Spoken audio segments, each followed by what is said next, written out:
उपमुख्यमंत्री अजित पवार बोलतायत, पाहूया. आम्ही नियोजन केलेलं आहे. ग्रामपंचायतीची डिजिटल झेप यामध्ये ग्रामपंचायतीमधील मालमत्ता धारकांना क्यू आर कोडद्वारे ग्रामपंचायत कर भरण्याची सोय केलेली आहे. काय आहे, काही आमचे कर्मचारी काही लोक व्यवसायाच्या वगैरेच्या निमित्तानं नोकरीच्या निमित्तानं बाहेर असतात आणि त्यांना त्यांच्या गावाकडचा कर भरणं सोपं जावं म्हणून ही व्यवस्था केलेली आहे. तो मुंबईत असो, पुण्यात असो आणि गावाकडच्या त्याच्या घराचा कर त्याला भरायचा आहे, त्यावेळेस त्या क्यू आर कोडच्याद्वारे तो त्याच्या मूळ जे गाव आहे, जे मूळ ग्रामपंचायत आहे, तिथं त्याचं घर आहे, त्याचा कर तो भरू शकणार आहे.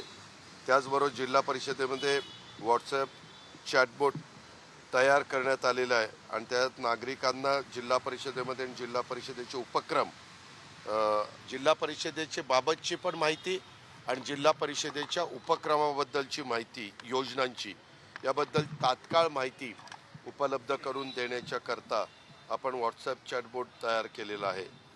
त्याचबरोबर फील्ड व्हिजिट ॲप यामध्ये जिल्हा परिषदेचे आमचे अधिकारी आणि तालुका स्तरावरील स्थानिक पातळीवर दिलेल्या भेटी आता इथं CO जिल्हा परिषद गजानन पाटलांनी दर आठवड्याला त्या अधिकाऱ्यांनी 2 ठिकाणी तरी 2 दिवस भेटी द्यायच्या, अशा पद्धतीचं एक आदेश काढलेला.